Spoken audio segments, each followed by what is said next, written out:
જય દ્વારકાધીશ વિદ્યાર્થી મિત્રો, આ વિડીયોની અંદર આપણે એસાઇનમેન્ટ બુક 2025ના ધોરણ 10ના સામાજિક વિજ્ઞાનના પ્રશ્નપત્ર નંબર 3ના વિભાગ એ ઉપર ચર્ચા કરશું.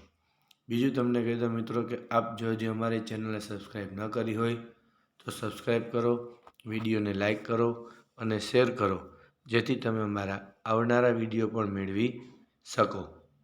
વિભાગ એ સૌ પ્રથમ આવશે મિત્રો યોગ્ય જોડકાઓ જોડો, જેની અંદર પેલું છે કચ્છનો બની વિસ્તાર, જવાબ આવશે જતકોમ. બીજું મીનાક્ષી મંદિર, જવાબ આવશે 4 ગોપુરમ. ત્રીજું એતુર નાગરમ, જવાબ આવશે તેલંગાણા. ચોથું બાયોગેસ પ્લાન્ટ, જવાબ આવશે મેથાણ. અને પાંચમું વિશ્વ વ્યાપાર સંગઠનની રચના 1 જાન્યુઆરી 1995. ઓકે મિત્રો, તો પહેલાં 5 આવશે એ તમને જોડકાઓ આવશે, તમારે એના સાચા જવાબ લખવાના છે. પછી છે નીચેના વિધાનો ખરા છે કે ખોટા તે જણાવો. એમાં છઠ્ઠો ઉપનિષદો સંવાદના સ્વરૂપમાં હોય છે. આ વિધાન કેવું છે મિત્રો? સાચું. સાતમું મીનાક્ષી મંદિરના મુખ્ય 5 ગોપુરમ છે. આ વિધાન કેવું છે મિત્રો? ખોટું. આઠમું વલ્લભી બૌદ્ધ ધર્મના મહાયાન પંથનું કેન્દ્ર હતું. આ વિધાન પણ કેવું છે મિત્રો? ખોટું.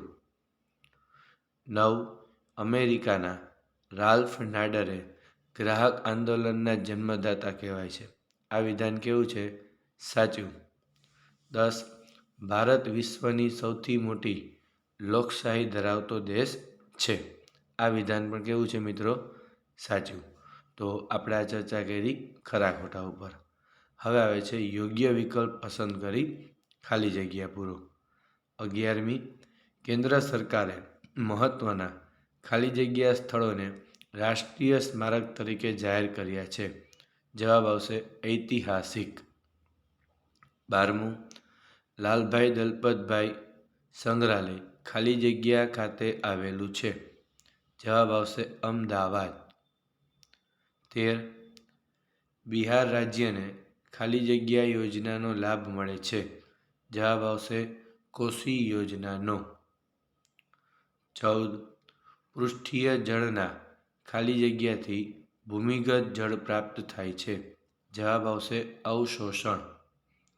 15 ગુજરાતમાં જૂનાગઢમાં ખાલી જગ્યા ખાતે રજ્જુ માર્ગની કામગીરી ચાલુ થઈ. જવાબ આવશે પાવાગઢ. ઓકે મિત્રો, તો આ 5 હતી ખાલી જગ્યાઓ. હવે છે નીચેના પ્રશ્નોનો સાચો વિકલ્પ શોધીને લખો. 16 નીચેનામાંથી કયું જોડકું ખોટું છે? તો રાણીની વાવ અડાલજ, આ જોડકું કેવું છે મિત્રો? ખોટું. 17 ગ્રેન્ડ એનિકટનું નિર્માણ કઈ નદી ઉપર થયું છે?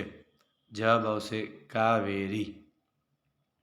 18 નાગાર્જુન સાગર કયા રાજ્યોની સૌથી મોટી બહુહેતુક યોજના છે?